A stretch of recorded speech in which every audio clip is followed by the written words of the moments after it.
Disitulah saya mulai ngetop karena hampir semua media yang terbit di Riau memberitakan saya di headline.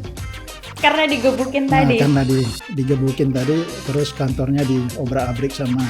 Itu nanam padi pakai kokopit. Singkat aja Bang, jelasin tuh kokopit itu apaan?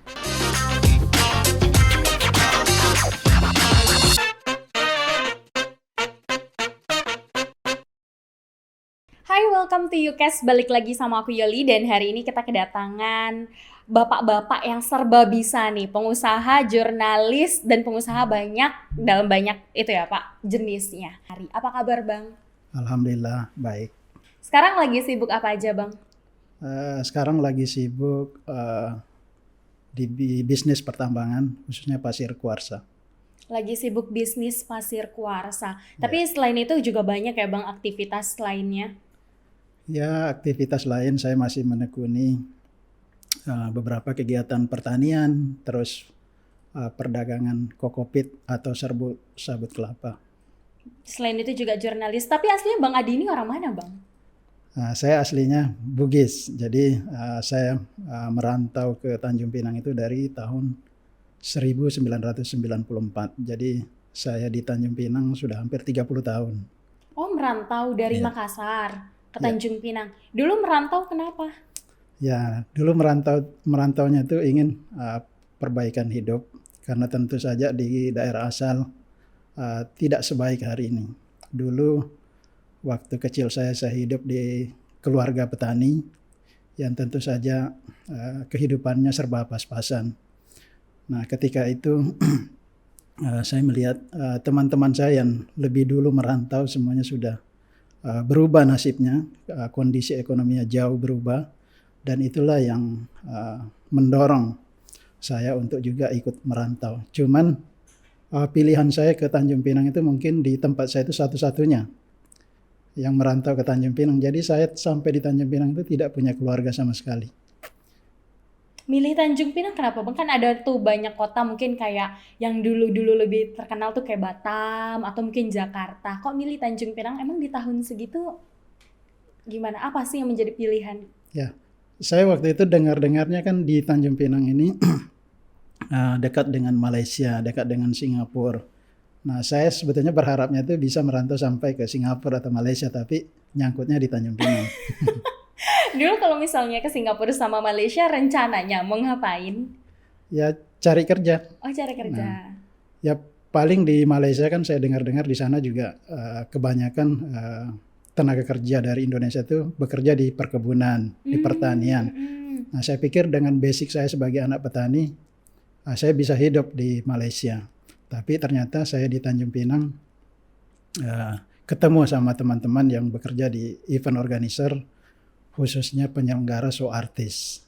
Nah, saya ikutlah berkecimpung di situ dan akhirnya bisa mandiri. Mandiri dalam arti itu berarti bangun IO sendiri. Ya, bangun IO sendiri dan menjalankannya sendiri, kemudian dibantulah sama teman-teman di Jakarta untuk supply artis-artisnya yang akan dimainkan di Tanjung Pinang, Batam, dan beberapa daerah di Sumatera ini. Berarti kalau dulu-dulu pas Yoli masih kecil ada artis-artis datang ke Tanjung Pinang itu abang yang ngundang? Ya, betul sekali. Dulu di tahun-tahun 94 sampai 98 hampir semua artis dangdut yang masuk ke Tanjung Pinang, Batam, itu hampir semuanya saya dan tim yang menyelenggarakan kegiatan show-nya. Di tahun segitu kan maksudnya belum banyak tuh yang buka usaha IO. Tapi abang kenapa udah terpikir kayak mau jadi itu deh buka usaha IO gitu? Nah, waktu itu memang saya lihat antusiasme masyarakat Tanjung Pinang, Batam terhadap hiburan, khususnya hiburan artis yang dari Jakarta itu sangat tinggi sekali. Jadi kalau bayangkan sebulan sebelum artis saya show, itu tiket sudah habis semuanya. Udah sold out Udah semuanya. habis. Nah, saya melihat ini peluang bisnis yang bagus sekali. Artisnya aja belum show, untungnya Tiketnya sudah udah ketahuan. habis. Tapi pada akhirnya jadi jurnalis. Kan udah enak jadi pengusaha, kenapa jadi jurnalis? Nah, kebetulan pada tahun 1998 itu terjadi krisis moneter. Kemudian berimbas cukup dengan bisnis saya pada saat itu, karena penyelenggaraan show artis itu kan kebanyakan sumber dananya dari sponsorship, misalnya tadi dari produsen rokok, minuman, itu semuanya memberikan dana sponsorship. Nah, pada saat Krismon itu hampir semua perusahaan-perusahaan itu menarik diri dan menghentikan pembiayaan pada kegiatan-kegiatan itu. Nah, saya hampir tidak punya kegiatan pada saat itu karena kegiatan saya kan sudah nggak ada lagi. Saya melamarlah jadi jurnalis. Kebetulan saya dari kecil memang punya bakat menulis. Dari SD sampai SMA itu kalau ada lomba-lomba mengarang saya selalu juara. Nah, saya melihat bakat saya di menulis itu saya akan kembangkan di jurnalis. Jadi memilih menjadi seorang jurnalis. Darinya dulunya pengusaha sampai akhirnya jadi jurnalis yang bekerja. Gimana tuh perasaannya? Kan cukup berbeda tuh, jomplang. Nah, saya melihat ada kepuasan tersendiri ketika saya jadi seorang jurnalis. Saya bisa menelepon gubernur di tengah malam, saya bisa menelepon Kapolda, Kapolres, ketika ada kejadian-kejadian yang butuh konfirmasi segera. Nah, pada saat jadi pengusaha, saya nggak bisa nelpon Kapolda, nelpon gubernur, nelpon wali kota atau bupati. Tapi ketika saya jurnalis, kapan saja saya bisa menelpon beliau untuk konfirmasi.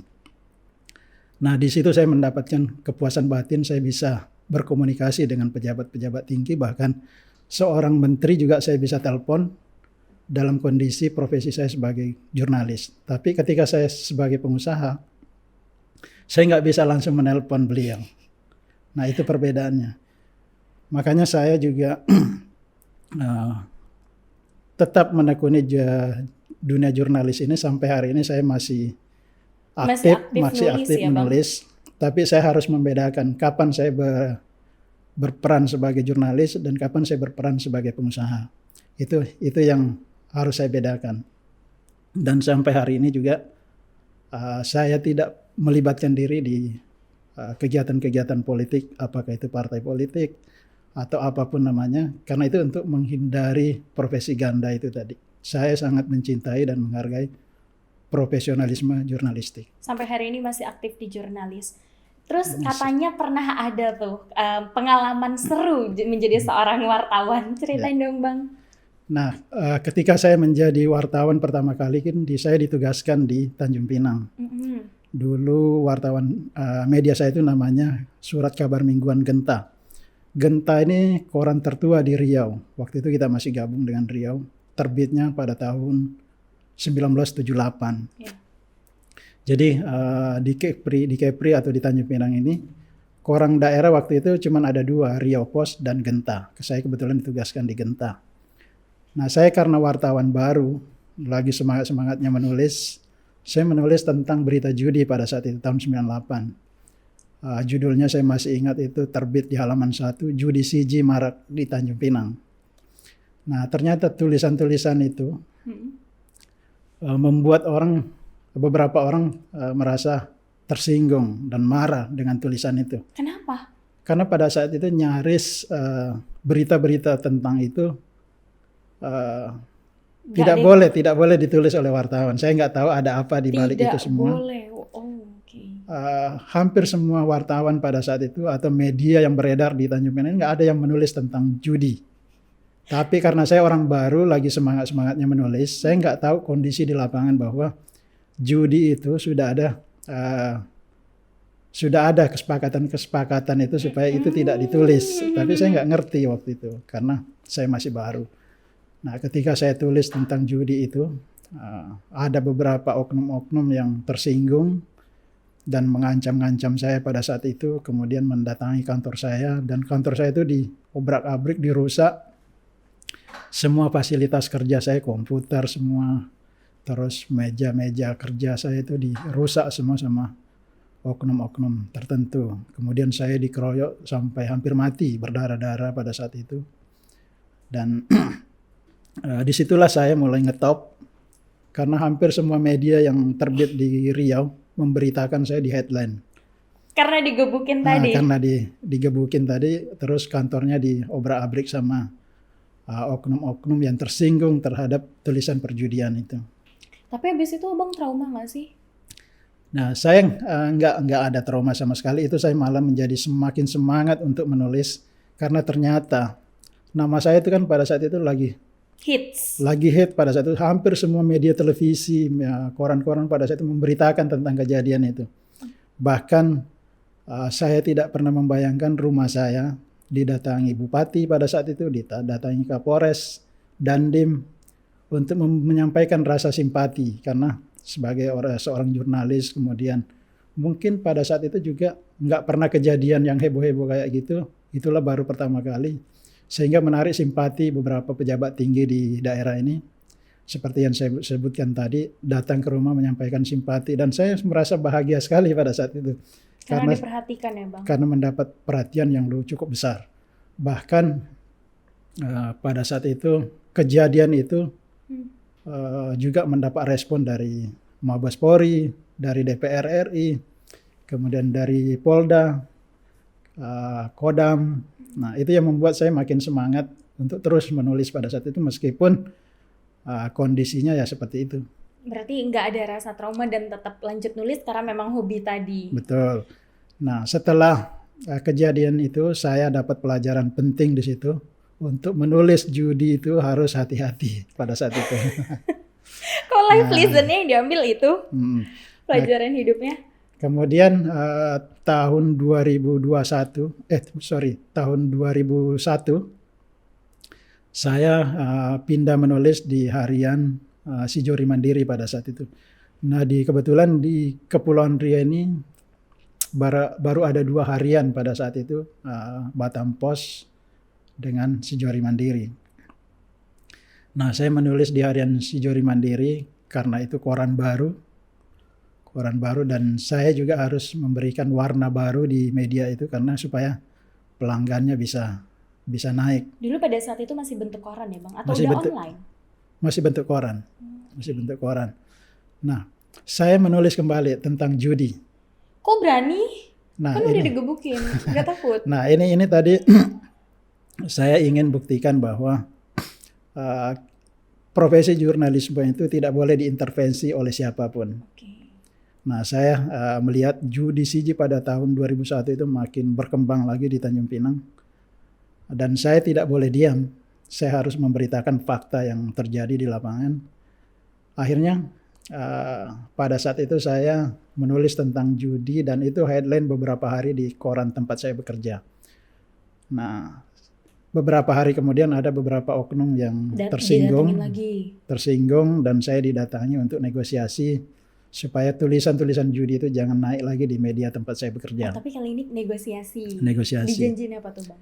Ya, macam-macam, dijanjiin fasilitas dengan uang bulanan dengan cukup menggiurkan kalau dibandingkan dengan gaji yang saya terima mungkin 1 bulan bisa 5 kali lipat atau 10 kali lipat dari yang ditawarkan supaya yang penting saya jangan menulis tentang judi.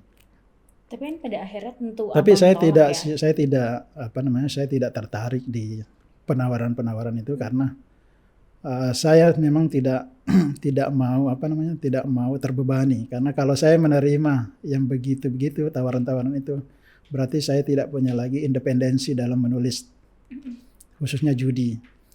Nah, karena negosiasi tadi ini tidak pernah tercapai kesepakatan, mungkin bandar judinya juga mungkin frustasi, akhirnya rumah saya dilempar bom molotov pada tahun 2021.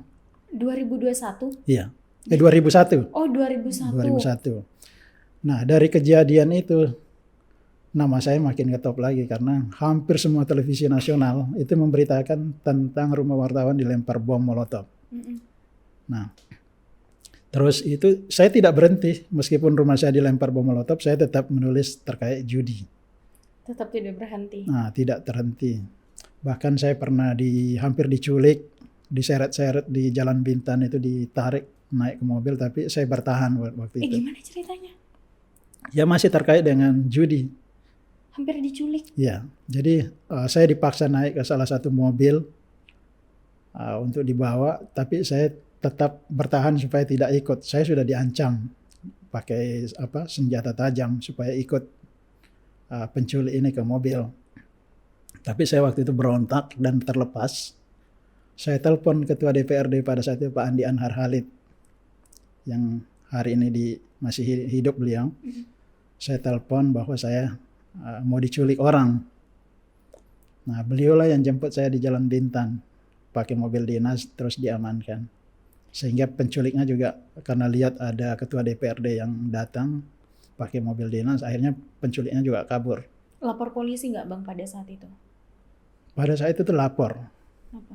Tapi ya laporan pada saat itu ya gitu-gitu aja, nggak sampai hari ini nggak terungkap siapa sebetulnya pelakunya. Berarti tersangkanya nggak ada tersangka Nggak atau ada, pelaku nggak. pun gitu ya Bang? Nggak. Tapi pada akhirnya nih sekarang fokus menjadi pengusaha, karena kan tadi jurnalis tetap dijalankan karena memang hobi kan nulis. Tapi kan fokusnya juga sebagai pengusaha tambang pasir kuarsa. Itu gimana awal mulai ceritanya? Jadi begini, dulu tahun 2015 saya diangkat sebagai tenaga ahli Bupati Lingga bidang investasi. Nah, begitu saya diangkat jadi tenaga ahli, saya melihat kalau cuma bantu-bantu Bupati terus tidak ada perkembangan, untuk apa? Nah, saya minta sama Bupati, Pak Bupati kasih saya kewenangan untuk membantu memperbaiki tata kelola pertambangan, khususnya mineral non-logam atau komoditas pasir kuarsa. Karena saya melihat di Kabupaten Lingga sudah dikenal sebagai daerah penghasil tambang sejak zaman kerajaan dulu.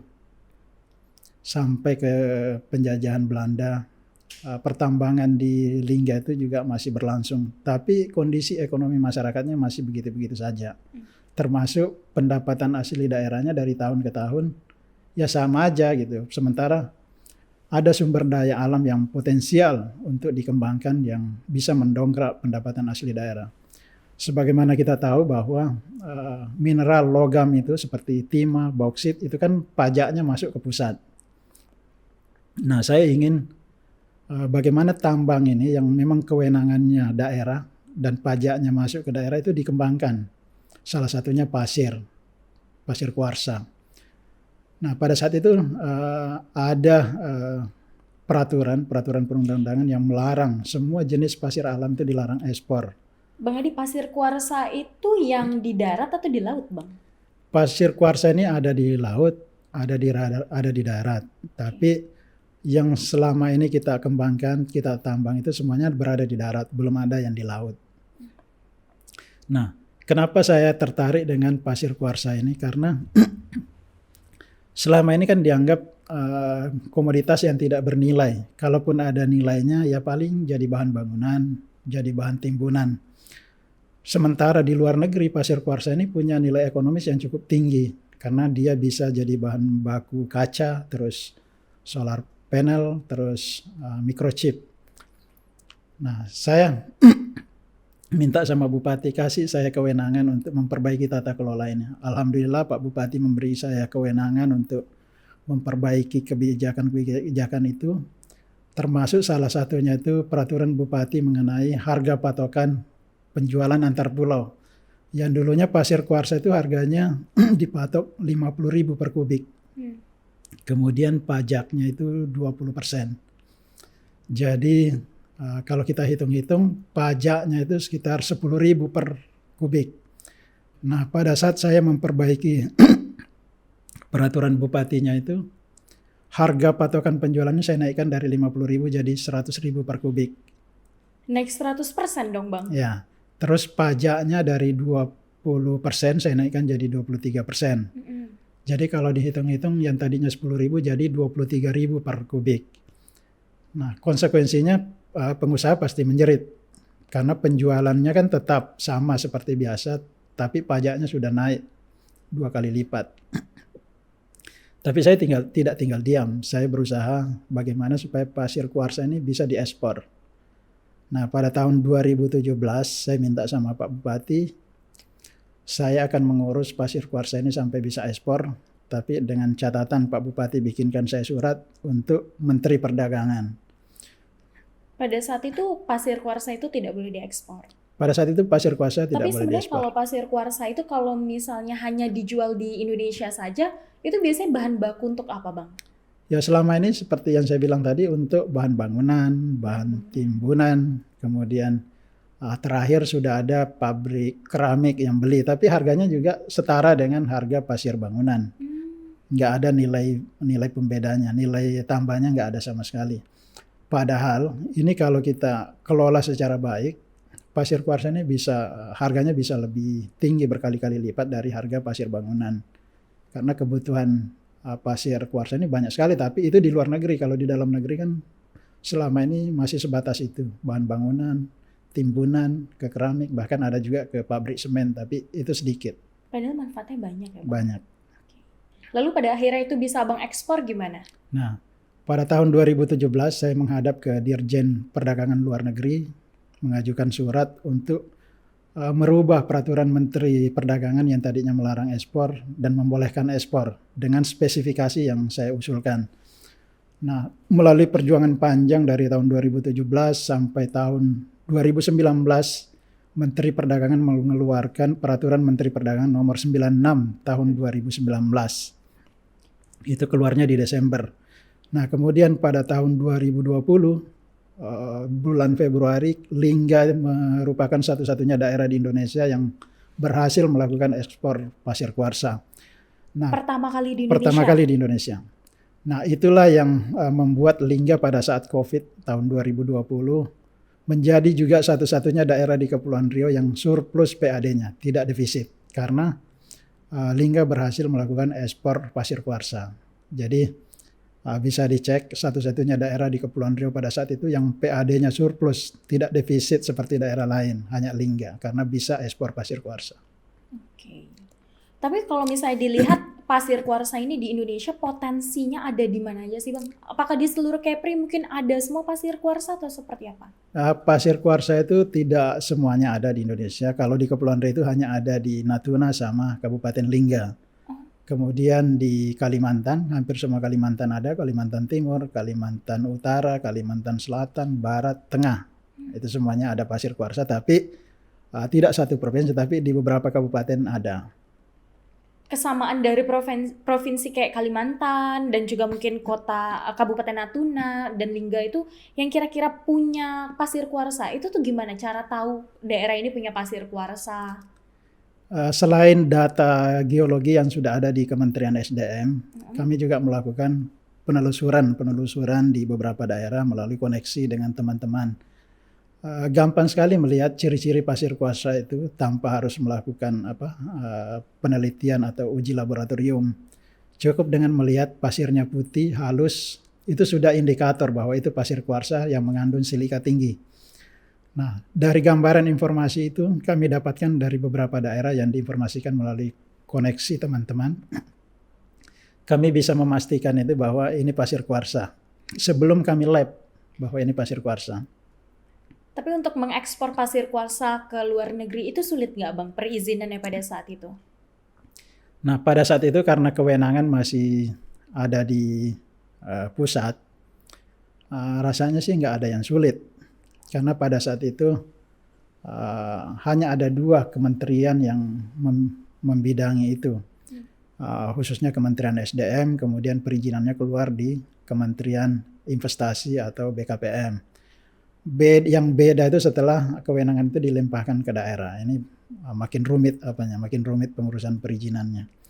Tapi kami tetap konsisten mendorong teman-teman di daerah supaya kuarsa ini tetap harus survive. Jangan sampai kita sudah perjuangkan capek-capek supaya kuarsa bisa ekspor, kemudian terhambat proses perizinannya dan bisa-bisa berhenti karena bahan bakunya sudah nggak ada lagi. Contoh misalnya di Kepri ini baru 1 perusahaan yang berhasil melakukan ekspor. Kemudian setelah kewenangan itu diberikan ke daerah sampai hari ini baru 1 juga yang ekspor, yaitu di Natuna. Perusahaan Abang? Bukan perusahaan. Okay. Perusahaan saya masih dalam proses berproduksi, belum ekspor. Ekspornya rencana tahun depan. Tapi sejauh ini pasir kuarsa itu diekspor ke negara mana aja Bang? Sampai hari ini pilihan kita itu baru Cina. Memang kita dengar ada beberapa daerah yang juga butuh, tapi yang yang selalu intent melakukan komunikasi dengan kita itu dari Cina. Dari Cina. Tapi emang kalau sebenarnya tambang pasir kan tentu alam menjadi tanda kutip karena sudah digali. Itu gimana tuh cara mungkin agar tidak rusak alam sendiri? Pasca tambang itu kan ada perlakuannya. Jadi setiap pelaku penambangan itu kan terikat dengan pasca tambang. Nah, di situ kita ada namanya rencana reklamasi, rencana pasca tambang, dan uangnya juga kita tempatkan di bank pemerintah sebagai jaminan untuk melakukan reklamasi dan pasca tambang. Nah, kebetulan di Kuarsa ini juga beda dengan tambang-tambang yang lain karena keberadaannya itu dia di atas permukaan, jadi tidak terlalu dalam, nggak terlalu dalam ya, enggak. Beda dengan pasir bangunan yang sampai ada 30 meter. Kalau Kuarsa paling banyak 5 meter. Dan itu lebih mudah untuk melakukan reklamasi. Kalau Bang sendiri tambangnya di mana, Bang? Kalau saya tambangnya ada di Lingga, ada di Natuna, ada di Ketapang, Kalimantan Barat, terus ada di Kutai Kartanegara, Kalimantan Timur. Oh, ada 4 lokasi. Yang saat ini 4-empatnya jalan nih? Yang sekarang sudah dalam proses operasi produksi itu di Natuna. Oh, di Natuna. Yang di tempat lain masih dalam proses eksplorasi. Tapi Bang, kalau misalnya Abang lihat sendiri nih sebagai seorang pengusaha, dan menurutku nih, Abang tuh pintar banget melihat potensi yang bisa dimanfaatkan. Di Kepri ini apa aja sih Bang potensi-potensi alam atau mungkin yang bisa dimanfaatkan menjadi pendapatan? Ya itu tadi ya. Tadinya Kuarsa itu yang belum pernah terpikirkan oleh pengusaha manapun, dan saya bisa melihat suatu saat Kuarsa itu bisa booming. Jauh sebelumnya saya udah ngomong ini Kuarsa ini pasti akan booming nantinya. Itu satu. Kemudian saya juga di Kepri ini pelopor tambak udang pertama di Kepulauan Riau tahun 2003. Oh gitu? Ya. Nah, alhamdulillah hari ini sudah banyak pengusaha-pengusaha tambak udang yang berkembang di Kepri, baik itu di Batam, Karimun, di Bintan, Tanjung Pinang sendiri sudah berkembang cukup baik. Dan itu juga teknologinya juga sudah bagus. Kalau dulu kan saya memulainya itu dari tradisional tanpa penggunaan teknologi. Nah, ini juga peluang bagus karena hari ini kebutuhan udang semakin hari semakin tinggi dan pengusahanya belum banyak. Nah, kemudian ada satu lagi nih yang saya kembangkan sekarang, penanaman bakau. Mungkin tahun 2010 yang lalu banyak orang melihat saya menanam bakau. Ini untuk apa gitu. Nah, hari ini saya sudah menikmati hasilnya. Mungkin satu-satunya orang di Kepri ini yang menikmati penjualan karbon di arang dari bakau, Bang? Bukan. Jadi saya itu tadinya kan menanam dengan menggunakan dana sendiri. Dan saya tidak pernah membayangkan itu suatu saat saya akan mendapatkan duit dari penanaman bakau ini. Tapi setelah beberapa tahun kemudian saya didatangi teman-teman yang peduli lingkungan dari Jepang. Nah, dari Jepang nih melihat keseriusan saya, terus menggunakan tenaga uang untuk menanam bakau. Akhirnya mereka menghitung ternyata bakau ini bisa menghasilkan karbon. Nah, saya nggak ngerti bagaimana cara menghitungnya, tapi saya tiap bulan tuh dapat duit dari Jepang. Oh, karena Abang menanam bakau? Menanam bakau. Itu nanamnya di mana? Di Bintan. Di Bintan. Itu lahan sendiri atau seperti apa? Lahan sendiri dan sebagian lahan masyarakat yang saya sewa untuk tanam bakau. Kan ide-ide kayak gitu kan sebelumnya nggak mungkin terbayang nih sama orang biasa. Di tahun 2003 Abang jadi pengusaha tambak udang, orang belum banyak yang buka tambak udang. Terus juga 2010 menanam bakau. Itu ide-ide dapat dari mana? Ya karena mungkin saya backgroundnya jurnalis, saya rajin membaca. Jadi saya lihat ada beberapa orang yang juga melakukan kegiatan penanaman bakau, kemudian didatangi beberapa LSM luar negeri, kemudian mereka mendapatkan support dari sana.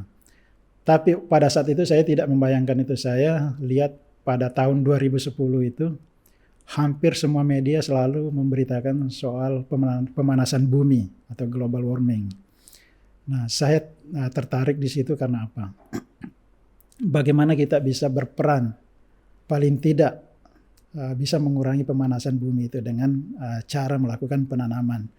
Nah, di antara beberapa tanaman yang saya baca itu salah satunya bakau itu yang termasuk penghasil oksigen yang terbaik. Berarti di antaranya. tahun 2010 itu menanam bakau hanya karena ingin niat baik. Iya, Nggak terbayang tuh bakal menghasilkan uang. belum. Nah, terbayangnya itu setelah 3 tahun kemudian saya tanam dan pertumbuhannya bagus sekali. Saya didatangi wartawan Tempo, majalah Tempo yang versi bahasa Inggris. Tempo itu mewawancara saya, kemudian terbit di Tempo itu beberapa Emang halaman. berapa luas ya Bang kebun bakau? Bukan kebun bakau, tanaman bakau milik Abang. Kalau hari ini ya hampir 50 hektar. Hampir 50 hektar. Hampir 50 hektar. Dan itu sudah tinggi-tinggi, ada yang sudah tinggi sekitar 7 meter. Dan sampai hari ini saya masih melakukan penanaman terus, tidak pernah berhenti. Mungkin kalau lihat di media sosial saya itu, aktivitas saya itu kalau tidak menanam padi, menanam jagung, bakau, itu. Aktifnya banyak sekali. Nah itu keluarga gimana reaksinya? Mungkin istri, bapak nih nanam bakau untuk apa di tahun 2010 pernah nggak bertanya? Karena kan nanam bakau kan ngeluarin uang. Ya awalnya memang keluarga juga bertanya-tanya untuk apa sih nanam-nanam ini kan selain mengeluarkan biaya, waktu. Tapi paling tidak saya menjelaskan bahwa saya ingin berkontribusi terhadap diri saya sendiri, kemudian saya ingin berkontribusi terhadap lingkungan sekitar karena ya pada saat itu semua media memberitakan tentang ancaman pemanasan bumi dan bagaimana saya tertarik untuk berkontribusi di bidang itu. Nah, alhamdulillah setelah terbit berita di majalah Tempo yang versi bahasa Inggris dan beredar di hampir semua kedutaan besar di luar negeri, saya didatangi LSM Jepang berdasarkan informasi dari majalah Tempo yang versi bahasa Inggris. Didatangi ke Bintan, terus ditanya-tanya. Setelah itu saya dikasih duit. Dan sampai hari ini saya ditransfer duit dari Jepang. Hanya karena bukan hanya karena, tapi itu kontribusinya besar ya Bang, nanam bakau. Nah udah nanam bakau, terus juga sekarang jadi pengusaha tambang, aktif juga nulis. Nah yang baru beberapa bulan terakhir nih, kemarin aku juga ada baca artikel Adi pendekar nanam padi di daerah yang gersang. Itu nanam padi pakai kokopit. Singkat aja Bang, jelasin dong kokopit itu apaan? Jadi kokopit ini adalah serbuk sabut kelapa. Jadi diproses melalui proses penggilingan, kemudian diambil. Ini tadi bahan bakunya itu sabut kelapa. Diproses, kemudian menjadi kokopit dan koko fiber. Koko fiber itu untuk bahan baku spring bed, tali, kemudian jok mobil, sofa. Kemudian kokopitnya ini, serbuknya ini saya gunakan untuk media tanam. Nah, saya melihat Tanjung Pinang ini hampir semua daerahnya itu tandus. Karena boksit mengandung boksit. Nah, pada tahun 2014 saya melakukan penelitian tentang ini, pasca tambang. Aduh, jadi idenya selalu cerdas. Saya melakukan penelitian ini dengan biaya sendiri, tapi saya menggandeng BPPT, Badan Pengkajian dan Penerapan Teknologi. Karena saya nggak punya sumber daya manusianya, saya tidak punya laboratoriumnya. Saya bilang saya punya bahan baku namanya kokopit. Kira-kira manfaatnya untuk apa ini kokopit ini? Nah dari situlah kami dapat beberapa informasi dari BPPT bahwa kokopit ini mengandung banyak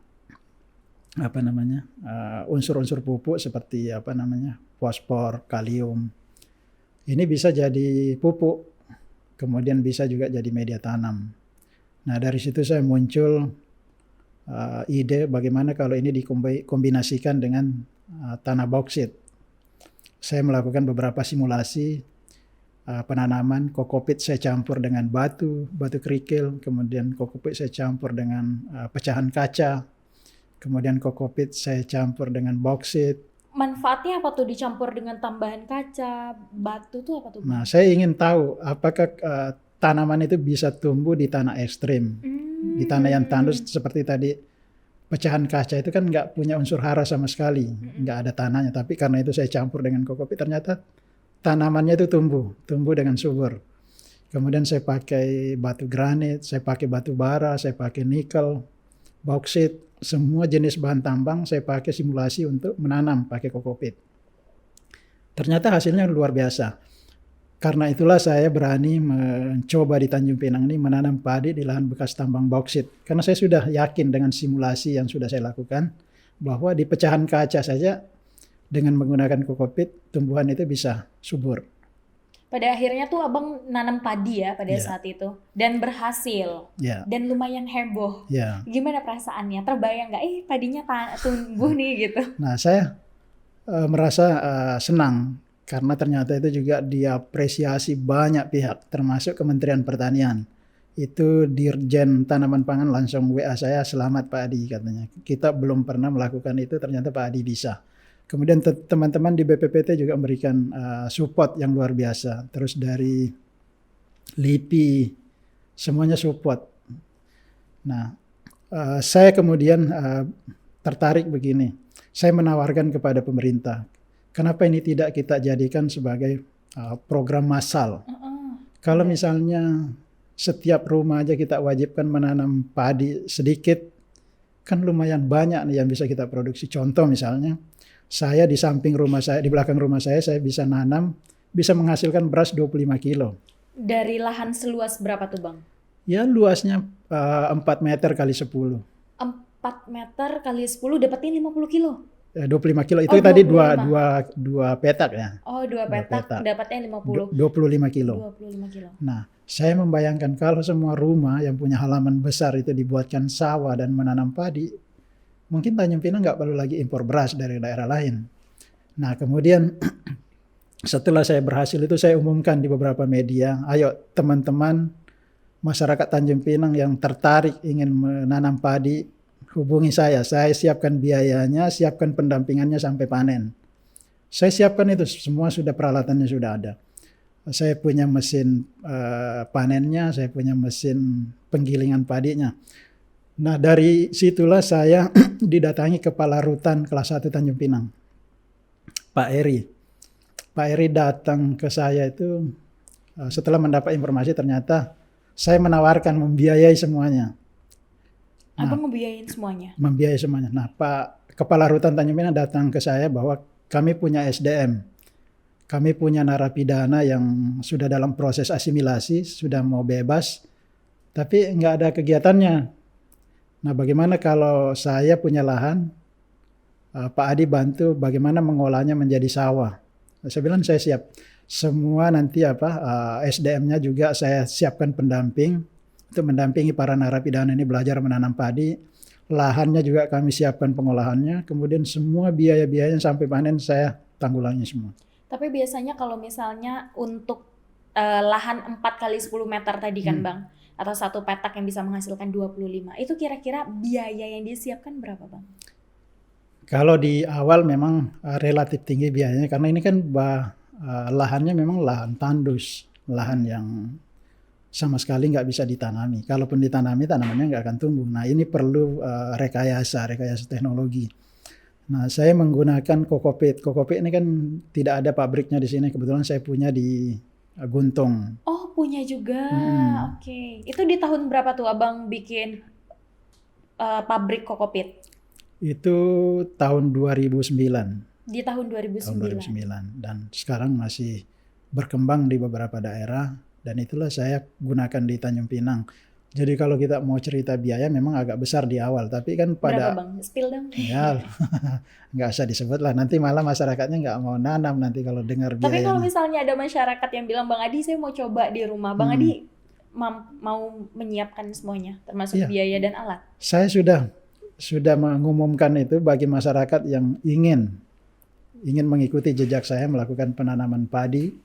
Semua biayanya akan saya tanggung sampai dalam proses panen. Tapi saat ini udah ada tuh masyarakat yang saat ini sedang Bang Adi bina. Sampai hari ini baru Rutan Tanjung Pinang. Rutan Tanjung Pinang itu sudah menanam 2 peta ukuran 5 kali 25. Malah masyarakat belum ada Bang? Ada 2. Nah, saya tidak hanya menanam padi, tapi saya tanamkan juga jagung supaya mereka lihat ada beberapa varian yang bisa dikembangkan selain padi, jagung, terus apa lagi Bang? Kalau di rumah saya hampir semua varietas saya coba semua. Di rumah saya itu ada pisang yang pakai kokopit, ada cabai. Saya sampai hari ini di rumah saya itu nggak beli cabai lagi karena berhasil semua itu Bang? Berhasil semua. Tapi kalau misalnya untuk padi, cabai dan lain-lain ditanam di kokopit sama ditanam mungkin dengan cara yang biasa petani gunakan, itu sama nggak masa tumbuhnya? Saya nggak tahu kalau yang cara-cara biasa ya. Ah. Dengan cara-cara saya, alhamdulillah tingkat keberhasilannya luar Tapi kalau biasa. dari abang tanam padi berapa bulan? Hampir sama sih, tapi ini yang kami coba terakhir nih dengan Rutan Tanjung Pinang. Ini pertumbuhannya jauh lebih bagus dan di luar perkiraan. Tadinya tuh saya memprediksi sesuai dengan label benihnya bahwa padi ini akan dipanen dalam waktu 120 hari. Nah, saya lihat ini sekarang padi ini bisa dipanen di usia 110 hari. 110 hari udah ready buat panen. Ntar Iya. kalau panen ajakin aku. Iya. Tapi Bang, ini udah sukses jadi pengusaha, bisa kita katakan sangat-sangat sukses, banyak ya Bang jenis usahanya. Apa sih Bang pesan Abang sendiri untuk anak muda untuk melihatlah segala sesuatu hal tuh ada potensi nilainya, ada usaha. Ya, saya berharap generasi-generasi muda sekarang, generasi penerus kami yang akan datang, jangan berhenti melihat peluang, potensi-potensi itu, peluang-peluang itu. Ketika mendapatkan peluang itu, mulailah, jangan berpikir lagi, karena itulah kesempatan yang bisa diambil pada saat itu. Tapi kalau misalnya untuk prinsip hidup yang Bang Adi pegang sendiri apa Bang? Ya itu, pertama kita harus betul-betul rajin ya, rajin. Saya mungkin kalau malam saya nggak bisa dihubungi, saya jam 8 itu sudah tidur. Kemudian jam 4 subuh itu saya sudah bangun, menyelesaikan semua kegiatan-kegiatan harian yang tertunda. Kemudian pagi itu saya sudah di kebun. Habis itu olahraga, dan lain-lain. Jadi memang Bang Adi ini tipe-tipe orang yang sangat itu ya, jadwal waktunya udah tertata. Ya. Oke Bang Adi, thank you, makasih banyak nih Bang udah nyediain waktunya buat datang ke kita ngobrol-ngobrol terkait usahanya. Thank you, makasih banyak Bang Adi. Ya, terima kasih.